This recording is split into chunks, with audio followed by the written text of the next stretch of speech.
Hola amigos de razonamientolibre.com, buenos días. Os voy a comentar ocho pruebas que demuestran que no vivimos en un país democrático y además os voy a hablar de la relación que existe entre democracia y razonamiento libre. Así que vamos allá. La primera de las pruebas sería la corona, la Casa Real. Bajo mi punto de vista es una prueba de que no vivimos en democracia porque es un cargo que la sucesión es hereditaria, con lo cual no podemos elegir nunca la persona que desempeña este cargo. Una prueba de democracia sería el hecho de que este cargo pudiéramos elegir si queremos que exista o no exista, y también que pudiéramos elegir cómo se produce su sucesión, ¿no? Que sea de esta manera como se hace ahora por herencia, o que fuera por elecciones generales como el cargo de presidente del gobierno. La segunda prueba, que sería las ILP, ¿no? Lo que son las Iniciativa Legislativa Popular, que viene regulada en el artículo 87 de la Constitución, y el caso es que de las más de 70 que se han presentado, solamente una de todas ellas consiguió cambiar un artículo, una pequeña parte de una ley. De hecho, luego ese cambio, 4 años después, fue anulado, fue derogado por un cambio legislativo nuevo, con lo cual, claro, esto te demuestra que las ILPs no valen para nada realmente, porque no parece que el Parlamento tenga muy en consideración las proposiciones de ley que hace la ciudadanía, ¿no? Lo que dice la Constitución respecto a las ILPs es que no pueden presentarse para modificar leyes orgánicas, ni para modificar leyes tributarias, ni para modificar las de carácter internacional. Pero bueno, sobre todo lo más curioso es que el artículo número 1 de la Constitución dice que la soberanía nacional reside en el pueblo español, y luego vemos, por ejemplo, el tema de las ILPs, ¿no? Que sería el mecanismo de participación ciudadana, cómo está totalmente restringido y cómo no nos permite modificar prácticamente ningún tipo de leyes, ¿no? Con lo cual parece que la soberanía nacional no reside en el pueblo español de ninguna manera, ¿no? Parece que al final las ILPs lo único para lo que valen es para hacer papel higiénico, ¿no? La tercera prueba de la que os voy a hablar para demostrar que no vivimos en democracia sería el valor del voto, que es el problema de la circunscripción electoral, ¿no? Que esto está regulado en el artículo número 68 de la Constitución, y bueno, pues nos dicen que la circunscripción electoral es la provincia. ¿Y qué quiere decir esto? Pues muy sencillo. Básicamente lo que quiere decir es que los votos no valen todos por igual. En función de las distintas provincias, un voto puede valer más o menos. Por ejemplo, si hacemos una media de cuántos son los votos que necesita un partido político para obtener un escaño, haciendo una media, recordad, la media sería aproximadamente unos 87.000. Sin embargo, si atendemos a distintas provincias, nos daremos cuenta de que en Teruel, por ejemplo, con 37.000 votos, un partido político puede obtener un escaño, y sin embargo en A Coruña le harían falta a ese mismo partido político 135.000 votos. Lo cual es una prueba, como os digo, de que el voto vale distinto en función de la provincia en la que se resida, y, como os decía, bajo mi punto de vista es una prueba clarísima de que no vivimos en democracia. Bueno, la cuarta prueba sería la figura del referéndum, porque está regulada por el artículo 92. Lo que viene a decir es que las decisiones políticas de especial relevancia podrán ser sometidas a referéndum consultivo de todos los ciudadanos. ¿Y dónde está la falta de democracia? Pues si os dais cuenta, lo que he dicho es podrán ser sometidas a referéndum consultivo, es decir, que las decisiones de especial trascendencia pueden ser o pueden no ser sometidas a referéndum. Esto depende de lo que le apetezca al presidente del gobierno de turno. Y claro, bajo mi punto de vista, esto es una clarísima prueba de que no existe democracia. De hecho, es una auténtica vergüenza que exista este artículo, porque te das cuenta que es un artículo nulo, es un artículo que podría no existir perfectamente. De hecho, hay como este y otros cuantos más, tal vez algún día haga un vídeo al respecto, porque es una auténtica vergüenza. En el momento que les da opción de hacerlo o no hacerlo, ¿para qué narices han puesto este artículo? Luego, otro problema que hay con los referéndums es que no son, necesariamente no tienen por qué ser vinculantes, lo cual es otra auténtica vergüenza. Esto significa que pueden preguntarnos y da igual exactamente lo que digamos, o da igual lo que opinemos, porque si el referéndum no es vinculante, van a hacer lo que les dé la gana con nuestra decisión. Otra muestra más de la falta de democracia en nuestro país es la inexistencia de un organismo que se encargue de controlar que los partidos políticos que llegan al gobierno, ¿no? Que ganan las elecciones, realizan y llevan a cabo las medidas que han anunciado en campaña electoral y de las que han hablado durante todos los meses anteriores. Es una auténtica vergüenza que este organismo no exista, porque al final lo que ocurre al no existir, evidentemente, es que los políticos o los gobernantes hacen lo que les da la gana y no dan explicación en ningún momento de los cambios, ¿no?, respecto al programa con el que se presentaron.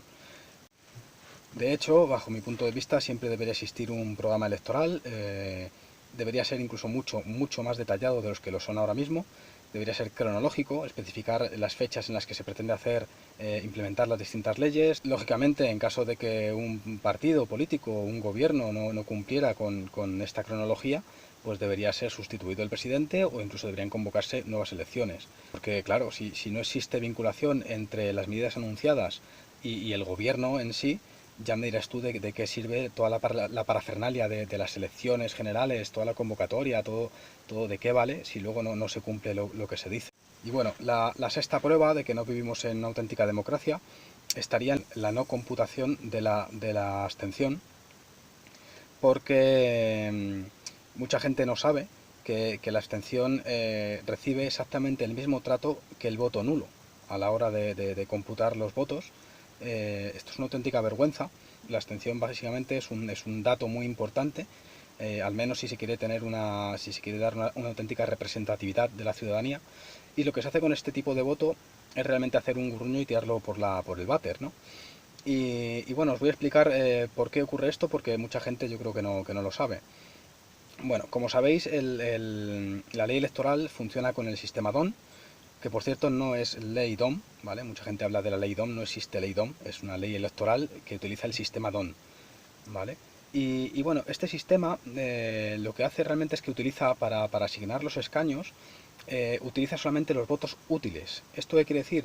Pues que no utiliza ni las abstenciones ni los votos nulos, como ya os he comentado, simplemente usa los votos útiles, que serían los votos correctos, ¿no?, cualquier papeleta de cualquier partido político, y también utiliza los votos en blanco, ¿vale? Pero los votos, las abstenciones y los votos nulos, el sistema DON no los tiene en cuenta para el reparto de escaños. Con lo cual, ¿qué supone esto? Pues supone una falta de representatividad total. ¿Por qué? Porque produce un efecto muy curioso, que es que reduce los votos necesarios para conseguir la mayoría absoluta. ¿Vale? Veréis, os lo explico. Imaginad que en España hay 100 votos posibles, ¿vale? O sea, 100 personas que pueden votar en unas elecciones. Entonces, todos sabemos que la mayoría absoluta siempre es la mitad más uno, con lo cual, en este caso, si hay 100 votos posibles, la mayoría absoluta sería 51 votos, ¿vale? Pero ¿qué pasa si de esas 100 personas que pueden ir a votar hay 40 que se quedan en casa y 10 que votan nulo?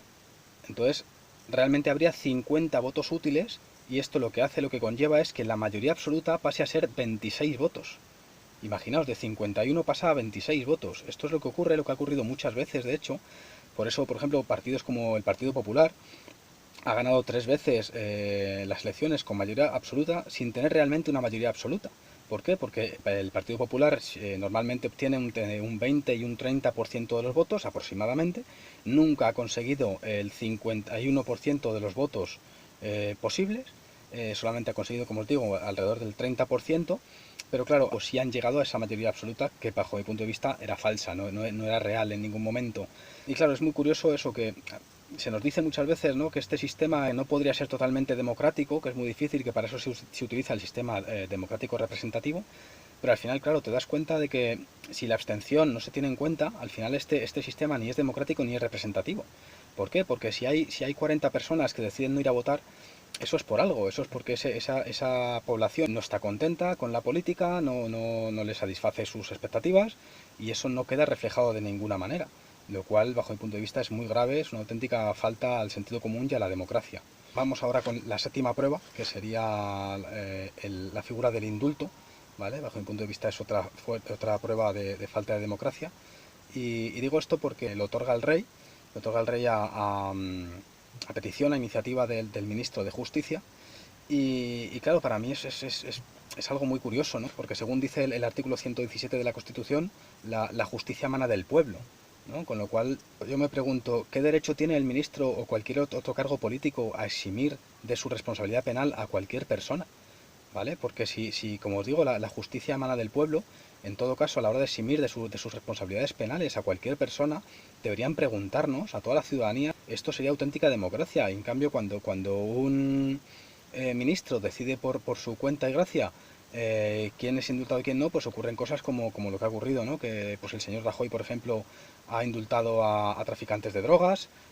Y bueno, pues hasta aquí tenemos las 7 pruebas, ¿no? que demuestran que no vivimos en auténtica democracia.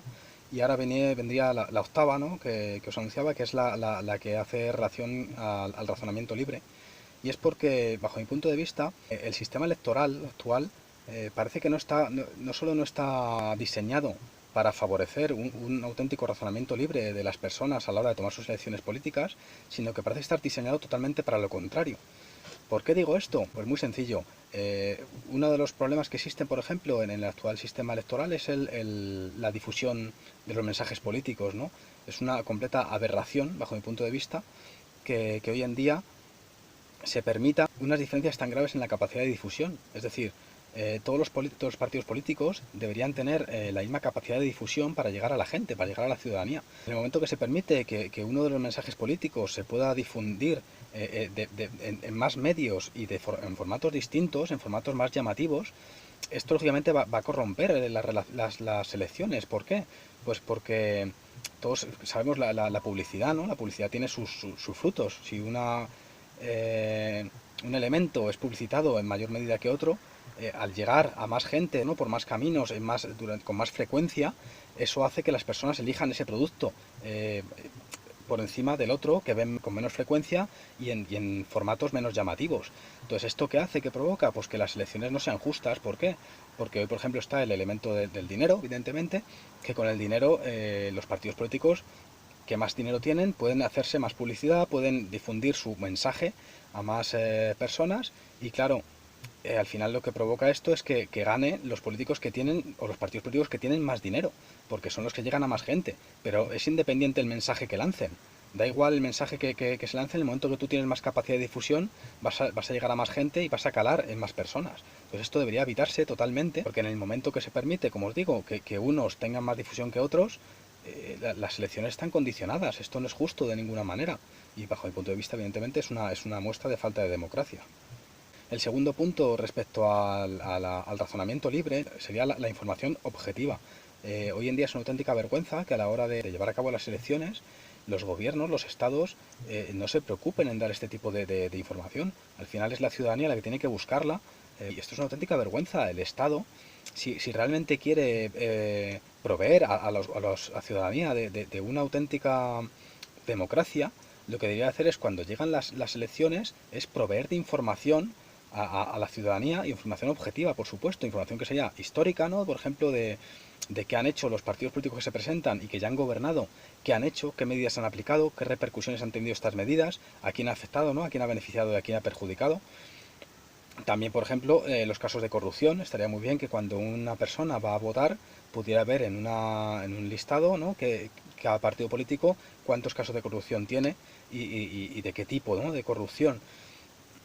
Y bueno, ahora pasamos al 8.3, que sería garantizar, ¿no? El Estado debería garantizar la utilización de patrones objetivos de medida. ¿Esto qué quiere decir? Pues que debería regularse de alguna manera cómo medimos, cómo cuantificamos las medidas políticas, unas u otras, ¿no? Porque al final te das cuenta cuando llegan las elecciones, o incluso mucho antes de las elecciones, durante todo el año, estamos viendo continuamente mensajes contradictorios donde unos te dicen que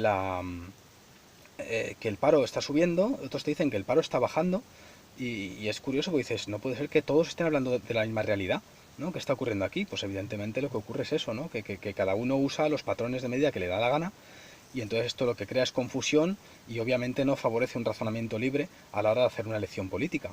Entonces, igual que en la ciencia, ¿no? Para poder evolucionar, para poder progresar, se estableció y se dijo esto es un metro, ¿no? Y ahora todo el mundo sabe lo que es un metro.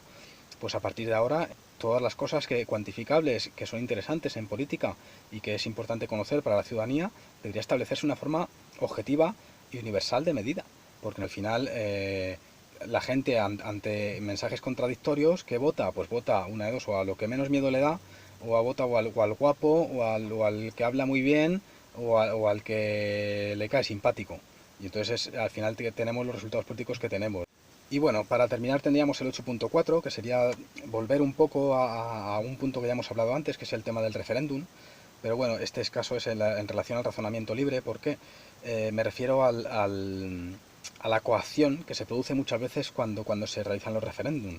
Esta coacción se produce en el momento que una institución, que es la que convoca el referéndum, te induce, o sea, te exhorta a tomar una decisión u otra. Esto no puede ser, esto es completamente absurdo, esto es totalmente antidemocrático. Ocurrió, por ejemplo, yo recuerdo, ¿no? En la elección de la Constitución Europea, cuando nos preguntaron si queríamos o no queríamos la Constitución Europea, la misma institución, el mismo Estado te inducía al sí.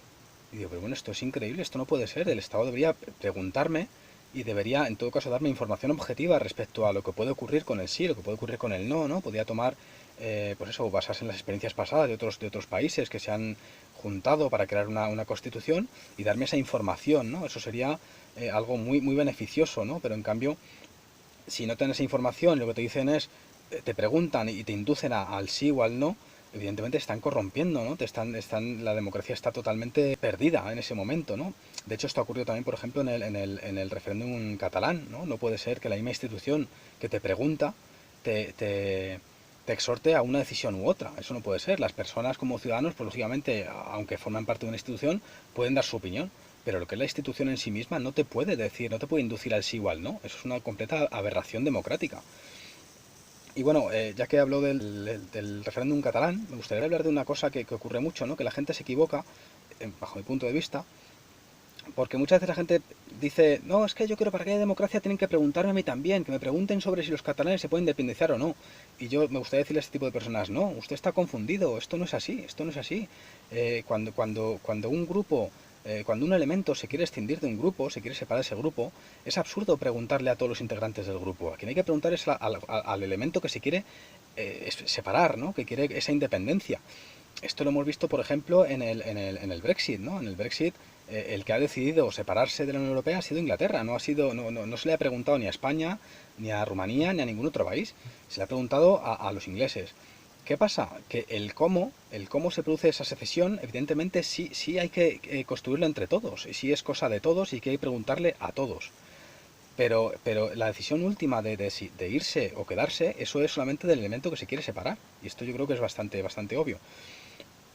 De hecho, cuando se habla de este tema, hay un fallo muy común, que es el de hacernos la pregunta equivocada. Porque mucha gente cuando habla de este tema dice esto, ¿no? Es que quiero que me pregunten sobre si Cataluña se puede independizar o no. Error, esa no es la pregunta. La pregunta correcta no es esa. ¿Por qué? Porque esa pregunta está totalmente corrompida en el momento que están preguntando por un sujeto concreto, por Cataluña. Si fuera País Vasco lo mismo, si fuera de Cádiz o cualquier otra provincia, Murcia, la que fuera, Madrid, sería lo mismo, está corrompida la pregunta, es corrupta porque te va a inducir a una respuesta u otra. Entonces lo que habría que hacer es hacer una pregunta neutra. Por ejemplo, una pregunta neutra sería, ¿a usted le gustaría que existiera un mecanismo, en el caso de que usted quisiera separarse, le gustaría que existiera un mecanismo de secesión? Entonces, esa sería una pregunta neutra que no nos induce a decir sí o no en función de quién lo va a hacer, sino que nos hace a nosotros autopreguntarnos. Hay que hacer ese ejercicio, ¿no? Hay que imaginarse en ese caso, en el supuesto de que yo quisiera separarme de mi país. Entonces, ¿qué me gustaría? ¿Me gustaría que me obligaran a quedarme o me gustaría que hubiera un mecanismo para que yo pudiera tomar esa decisión y marcharme? Entonces, lo más probable es que la mayoría de la gente diga sí, me gustaría que existiera ese mecanismo, ¿no? Si usted cree que no, pregúntese en cualquier otro tipo de grupo, ¿no? Usted pertenece a una asociación de vecinos, usted pertenece a una asociación de pescadores o lo que sea. ¿A usted le gustaría que una vez que entra en un grupo no pueda salirse nunca de ese grupo? Yo creo que esto es absurdo. A todos nos gustaría poder marcharnos de un grupo en el que, al cual pertenecemos en un momento dado. Entonces, siempre, creo yo, debería existir ese mecanismo, ¿no? Esa posibilidad de secesión. Y cada elemento que quiera utilizarlo tiene que ser el que decida si lo utiliza o no lo utiliza. Como ocurrió, como os digo, con el Brexit. Y bueno, pues nada más, hasta aquí el vídeo. Espero que os haya gustado. Si tenéis cualquier cosa, cualquier comentario, ya sabéis que podéis hacerlo en YouTube o en la página web.